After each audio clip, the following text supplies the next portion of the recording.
Korten var fin. Hvað segir Steppi? Það var svolítið öðrugt fyrirlóta en svo var þetta tæft.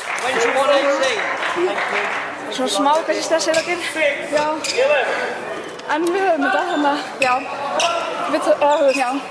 Það fór ekki alltaf, við náðum klárið tölvunni, svo var náttúrulega byggja. Það var við náðum aldrei niður alveg, þú veist. Við vorum alltaf yfir aðeins. Já. En hvað, nú er undanúrslit? Já, seinni í dag. Hvernig líður ykkur fyrir undanúrslitin? Bara mjög vel, sko. Já. Láta það móti angur fyrir við sem að kæta það með. Það sem fylgjumst með lokin á þeim leik. Já, mitt. Svo mikið. Takk.